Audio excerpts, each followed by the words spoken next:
Democrat J.B. Pritzker leads Republican Governor Bruce Rauner in a new poll in what might be the most expensive governor's race ever. We'll talk about it next on Capitol View.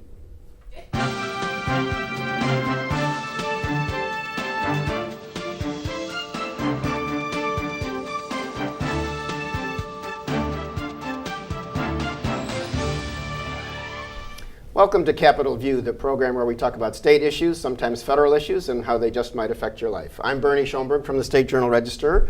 We are barreling towards the November election day, as everybody who watches TV, turns on a computer, or listens to water cooler conversation knows. Speaking of conversation, I'm lucky here to have a lot of brain power in the room. We have a couple of professors with me. Charlie Wheeler is back. He is Director of Public Affairs Reporting Program at the University of Illinois Springfield, longtime Chicago Sun-Times Bureau at the State House before that. Welcome back, Charlie. Thank you, Bernie. It's always fun to be here. I don't know about the brain power part, though. And Kent Redfield is here, an expert on campaign finance, which helps with these governor candidates. Also, Professor Emeritus of Political Science, University of Illinois Springfield. Kent, welcome back. Good to be here. Okay, so there was a poll done, NBC News and Marist, NBC Chicago station, and what it found was that, it was more than 800 people polled, live telephone calls, I believe, so I'm sure they found some cell phones in there. 46% for J.B. Pritzker, 30% for Bruce Rauner, 6% for Libertarian candidate Cash Jackson, 4% for our Macoupin County elected as a Republican state senator Sam McCann, who is running on the Conservative Party, which he is a new party in Illinois, and 13% undecided. So J.B. Pritzker does not yet crack in this poll 50%, but he's got a 16-point advantage over Bruce Rauner, and we've got about 3 months to go before the election. What should it mean? I know the Pritzker folks, I think a campaign manager already tweeted, don't get complacent. So where are we in this state at this time with this race? Well, I suppose you look at the numbers, they're not very good for Bruce Rauner. In fact, they're pretty terrible for a guy who's invested as much as he has and has tried to portray himself as the antidote to all the problems that Illinois faces caused by Mike Madigan, that he said this is the most important election in his whole lifetime. And I'm thinking to myself, well, it is for you, I guess, because you're going to have to find new work if you don't win. But we have to take into account, too, that there's still a ways. You said we're barreling toward November. We kind of are, but there's still a lot of time. There is. And traditionally, folks don't really get focused in like still in August. They wait until after Labor Day. And another thing to take into account is that you always have to look at polls with sort of a bit of skepticism. Polls will talk about what their margin of error is. In other words, if we asked everybody, the results would only vary by this amount, plus or minus. But they don't mention so often the confidence level. The confidence level is how sure can you be that if you asked everybody, it would only vary by that much. Typically, they say the confidence level is 95%. What that means, though, is that 1 out of every 20 polls are off the wall totally wrong. So we don't know if this is that outlier. There were parts of it that struck me as strange in the sense that, according to the poll, Pritzker was beating Governor Rauner in central and southern Illinois. And I'm thinking to myself, southern Illinois was pretty strong for Donald Trump compared to the rest of the state. So now they're favoring Pritzker over Rauner? Yeah, and interestingly, just mentioning Donald Trump, if people think we should perhaps not trust polls too much, look at the election of 2016, where everybody in the news business, it seemed, got fooled by what polls said, even though obviously Hillary Clinton won, by whatever, 3 million in the popular vote. The state by state, what really mattered, went in ways that even the polls weren't showing, and Donald Trump, cleaned up. Kent, what do you think? Yeah, well, there's some underlying things here too. The Pritzker's is kind of a little bit above water in terms of favorable, unfavorable, like 38, 34, kind of, somewhere in those numbers, which means that there are a lot of people in there who don't have an opinion, haven't made up their mind. 38, 35. Yeah, he's got so he's got an upside. He can build his favorables. Right. Governor Rauner's been governor for almost 4 years. He's been on the scene since, longer than that. His favorabilities are below Donald Trump's, and Donald Trump's are terrible. Right, his are 52% unfavorable, 26% favorable as of this poll. Yeah, so he's underwater 2-1, and so he really only, you look at those kind of numbers and it just says, the only way that his only avenue is to do what he's doing, to demonize Pritzker, to try and tie him to Madigan, to make him unacceptable. And in fact, the Republican candidate for comptroller, when I think maybe you were the one that interviewed her, and she said, Darlene Sanger. Well, Yeah. Rick Pearson of the Chicago Tribune asked the question, Yeah. is Governor Rauner the lesser of two evils? and She said, well, maybe you could look at it that way. yeah, so that's not that's not a ringing endorsement. So the governor has serious problems. It's hard to build your favorables when you're that far underwater, and so the only thing you can do is make yourself unacceptable, and I mean make the opponent unacceptable, Right, yeah. which worked for Jimmy Carter for a while until people got a real look at Ronald Reagan and decided, this guy is as presidential as Carter, and the last 4 years have been a disaster, and so those polls move very quickly at the end. Interesting. I don't think so. I think both the numbers being behind under 16%, but also the way the favorables come out makes it a very difficult road for the governor, Right. and it's very limited in terms of his path to victory. Yeah, I did mention that I know, Kent, you have watched for years campaign finance before it was even easier with computerized totals that you could just get all of a sudden. But J.B. Pritzker, just within the last week, put another $20 million into his campaign. He is now over $126 million he's put into his own. And from what I've read, the governor, Bruce Rauner, has put in since the beginning like something more than $95 million of his own money. Yeah, and so the Pritzker has a huge and probably growing gap lead in terms of spending, because the governor's not contributed a dime out of his own pocket in almost 2 years, and Ken Griffin, who Of course, that's when he put $50 million in his own fund in one shot in a December dump. And Ken Griffin put in $22.5 million, the richest man in Illinois. Right. But there hasn't been any money since then, and that has implications both for the governor's race and also for legislative races. The governor and his allies put a ton of money in legislative races 2 years ago, and they're significantly behind in terms of the amount of money they've transferred over. So it's hard to think about when you're talking $100 million or $75 million being short of money, but in fact the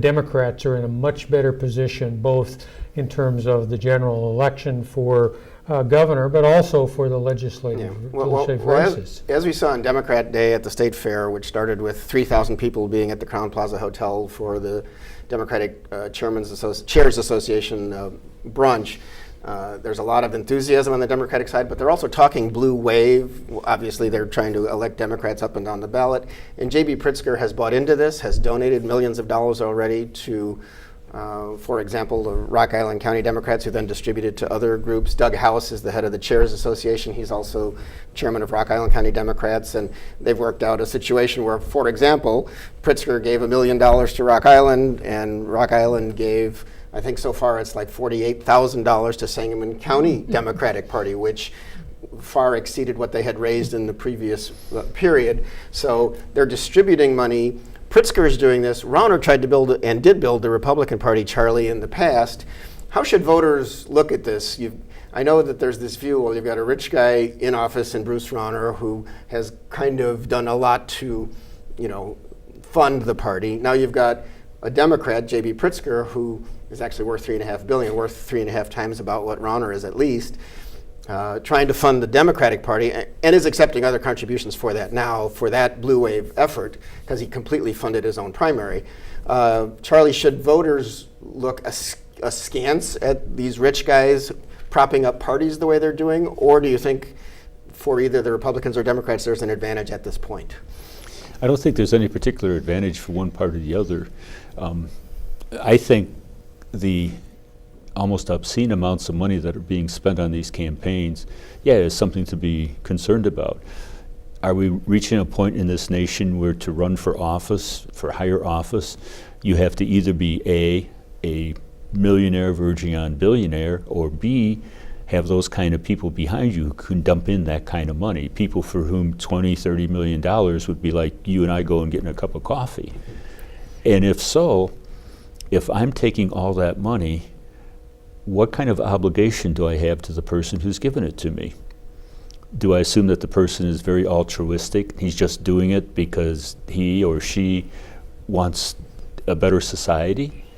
Or is there maybe something in there where they're thinking, down the road, I want Wheeler to help me out on this issue? Now, are you saying that the Rauner and Pritzker are going to want people to do those things? Or, I mean, clearly they No, have what different I'm saying philosophies is, of government. as a citizen and somebody who never ever will be able to make that kind of money or contribution, you wonder about the people. And so it gets down to, they're both very rich, and so whose agenda, to the extent that they've laid one out, is more in line with your values? Who do you think better represents and will stand up for what you believe in? That's what you have to do up and down the ballot, because the money, I think, casts a shadow over everybody. It's a connection, about in terms of the governor's race, whether somebody can identify with the average citizen. And we've got two extremely wealthy people who may not share a lot of common experiences with the average voter. When you get to legislative races, there's a lot of gerrymandering, and so you got a lot of safe districts. But then the competitive districts, $5 million for a Senate race. So you can't raise that kind of money. Andy Menard is a local senator from Bunker Hill. He's got districts in Decatur and Springfield, and you can't raise that kind of money within the district, and so you have to go to the legislative leaders. You have to be on the Democratic side. You've got to get money from big labor, and so it's a question of who are you representing when you get to Springfield, and so that explosion of money increases the distance between the voter and the candidate, and makes it more difficult for the candidate to represent. We had a state legislator at a conference one time in a moment of candor who said, "I'd like to represent the people, but the people don't have any money." Well, and I assume that's nobody in the legislature now. No. I'm sure Seth McMillan, who is from Taylorville and Andy Menard's opponent, would like to hear what you just said and have it resonate. I'm sure Andy Menard would say he's his own person, et cetera, and is following his own agenda. But Mr. McMillan has so far not rolled in the big dollars, and Menard has been advertising on TV for several weeks now. So there's clearly a difference in that race. We'll see what happens. Another thing in the governor's race this last week, Barack Obama, who is loved by many in Illinois, and some don't like him so much. But the former president put out a video endorsement of J.B. Pritzker. Just any thoughts on what that does in the campaign in various parts of the state? It helps Pritzker in terms of his base in Chicago. It speaks to suburban independent voters, some of whom obviously voted for Bruce Rauner 4 years ago. It doesn't help much downstate, but in a lot of areas downstate, but that should be the governor's base, and he has lots of problems within his base, not the least of which was only getting 52% of the vote in the primary, as opposed to 48. He only defeated State Representative Jeannie Ives of Wheaton by 3 points, and she came at him from the conservative angle, saying, we don't like you signing the bill that allows Medicaid funding of abortion, for example. Jeannie Ives just said this week, by the way, about that Republican base. She had a press conference with some other legislative candidates in Chicago who say they won't take pensions, trying to kind of hit that issue for those folks.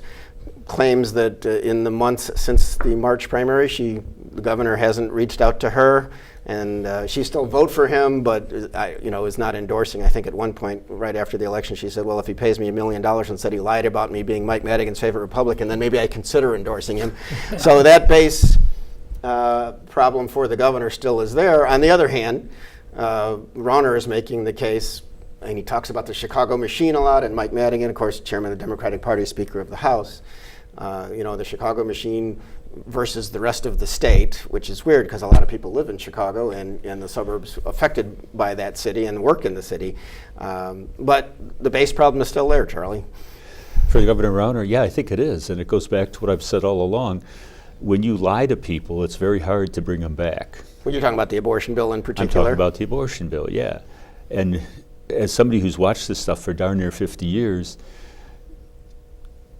one thing that always seemed to be a standard in both parties, no matter what would you say, the personal morals of an individual was, that if they gave their word, that was it. And now we have a governor who gave his word, then went back on it. Now, in his defense, he said, well, they should have known because I said during the campaign I was going to support women's right to choose. But on the other hand, he also told Ives's constituents in the legislature, her allies, the pro-life people, that he was going to veto that bill. He told the cardinal he put out a press release on it too. Yeah, and then he said he changed his mind as he met with women. That's hard to walk back. Yeah, indeed. And he doesn't have a whole lot of accomplishments to show. His whole campaign seems to be focused on, give me 4 more years and I'll get done what I couldn't get done in the last 4. All right. One group that is always an interesting group to me, just kind of watching the political power of people who get together and ride motorcycles, and also in Illinois don't like helmet laws, and we are one of the few states without a mandatory helmet law because a lot of riders just like you have to wear glasses, but you don't have to wear a helmet. They like the freedom, and say you have a better range of vision. Doctors in emergency rooms don't always like this lack of a helmet law. But ABATE of Illinois, it stands for A Brotherhood Aimed Toward Education, came out and backed Governor Rauner this week.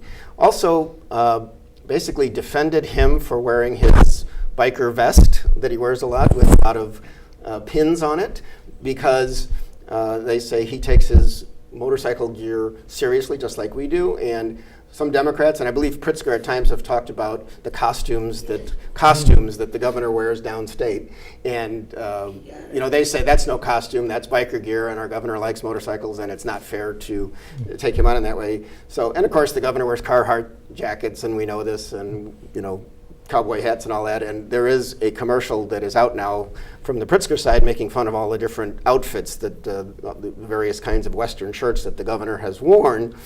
On the other hand, it is also true the governor likes to hunt and he loves to be on a motorcycle, and he has said that he doesn't have to wear a tie as governor, so he often doesn't, because he enjoys the opportunity to not dress for the boardroom. Well, he has homes in Montana, doesn't he? Well, he has a few. He does, and he talks about, I do farming and ranch, and when he tells audiences that, he doesn't always mention that that's like the 24,000 acres he owns in Montana and Wyoming, but yes, he does those things. So, it's legit for him to dress like a cowboy. He likes to be out and about.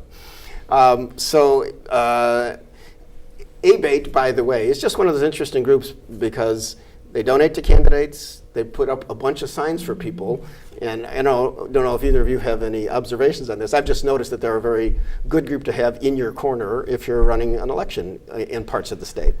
Yeah, from watching over the years, I would say it's not that they're opposed to people wearing helmets, because they would advise people to wear helmets if you're going to be on a motorcycle. And so does the governor, and he wears one himself. Yeah, but they're opposed to the state telling them to do something. Right. So that attitude would resonate, I think, with people who are very concerned about encroaching government, people who would describe themselves maybe as libertarians. Yeah, and the governor sometimes fits into at least some of those beliefs.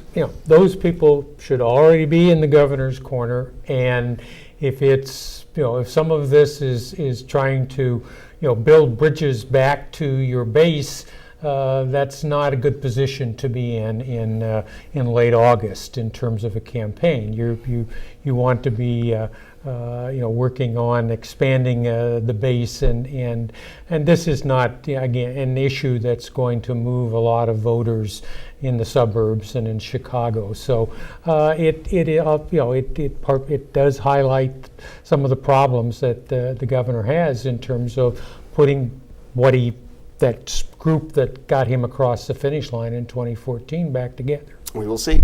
We always mention at the beginning of the show sometimes federal issues. Well, we have a good federal race around Springfield. In the 13th Congressional District, Rodney Davis is the Republican incumbent. That district includes a bunch of colleges. It was drawn really by map makers last time, which was dominated by Democrats after the last census, to have a lot of colleges. It goes from Champaign to Bloomington to Springfield, down south to the Metro East. And Rodney Davis is being challenged by Betsy Dirksen-Londrigan of Springfield, a Democrat. And last week, a person named Levi Lovell, who was a field director or whatever for Rodney Davis, clearly seemed to have gotten himself intoxicated, went to a Betsy Dirksen-Londrigan fundraiser at a bar downtown Springfield, was sticking a cell phone in people's faces, asking them to say things that might be politically incriminating, like, do you want to abolish ICE? He ended up getting ejected from the bar. He tried to get back in. There were some scuffling, some pushing, and he ended up being charged with aggravated battery because it was a public place. Nobody got hurt badly or anything, or that we know of at all. And he bonded out and faces a court date in September, was immediately fired from the Rodney Davis campaign. Rodney Davis was asked about this week.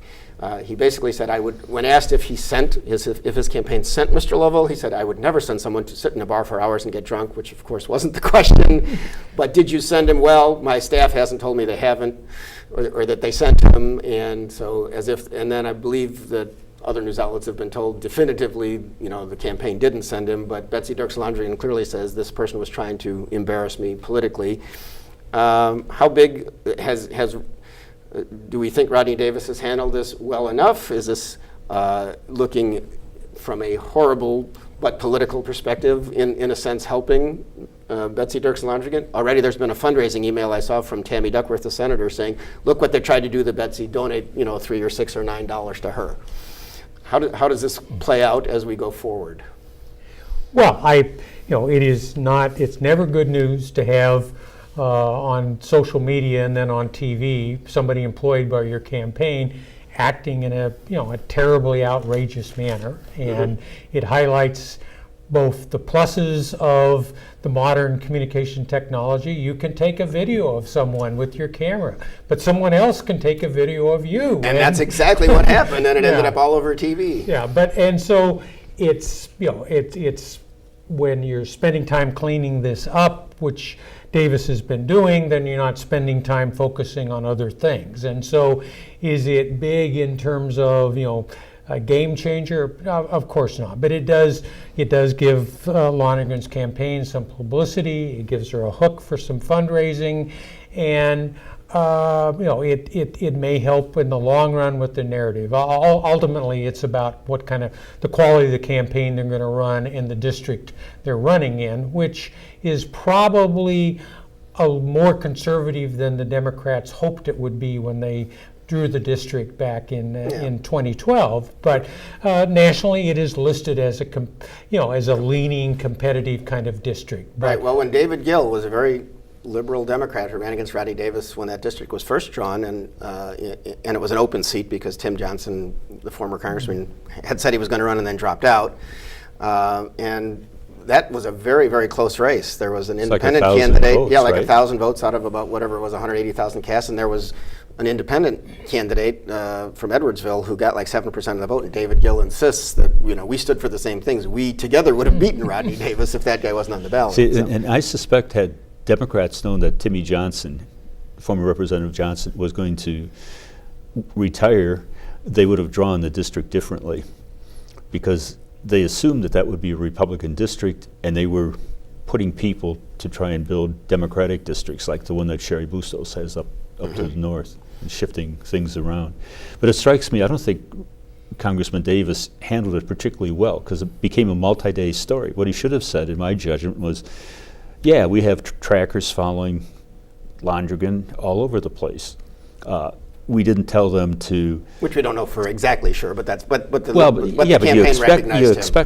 That you they expect would. Some these days, in the modern day and age, that's part of campaigning. There's somebody going to be tallying around. You didn't. Barack Obama introduced the press corps to somebody as his shadow I back remember when that. he was running. Which was really worked to his advantage. He played that well at that time. Yeah. When he led the guy And into so the you press say, room and said, yeah, look at this guy, obviously he's we didn't tell following the me. guy to get drunk, and Yeah. we were firing him. But yeah, we're going to have people monitoring all she does. Now, I would say, I would not send a tracker into a private event, a Right. fundraiser. Anything out in public, that's fair game. Understood. And if he would have just said that, yeah, we told him to track, we didn't tell him to get drunk, that would have been the end of it. Yeah, well, it is interesting. I mean, you know, all candidates talk about civility and not always use it, but Rodney Davis, you know, he was among the Republican legislators who were shot at, and one of his colleagues was badly injured for a while and is back at work, but Steve Scalise, you know, talks about we can't have this mean rhetoric, whatever, we need civility, and then, you know, he has to explain the situation, so it is difficult. We had talked in previous shows about a guy named Nick Sauer, who was a state representative from the Barrington area, who had to resign after it was found out that he posted nude pictures on the internet of his ex-girlfriend. Somebody named to replace him is Helene Miller Walsh. She is the wife of former Congressman Joe Walsh, who has a radio show. He's a very well-known conservative talker. He doesn't always go in line with Trump, but it looks like we're going to get another conservative voice entering the legislature from the suburbs. I'm not sure where that goes, but Kent, I think you have a theory on, I guess a lot of moderates have been leaving the legislature, even on the Republican side. Yeah, clearly the Republican caucus is going to be a lot more conservative, however many of them get elected, than they were 2 years ago, in terms of we've had a lot of open seats with people that voted for the budget, voted for the tax increase, and then decided not to run again. yeah, and the conservative groups, we're not talking about Governor Rauner here, we're talking about Dan Proft, Belzer, the economic liberty people. They're pushing very conservative candidates. And this person, given the stuff that she had on her Facebook page, which Fits apparently is now gone, would fit in nicely with that. We're going to have to end it there, and we'll look forward to learning more about the new state representative. Charlie Wheeler, Kent Redfield, thanks for your help. I'm Bernie Schoenburg. Thank you for joining us, and we'll see you next time on Capitol View.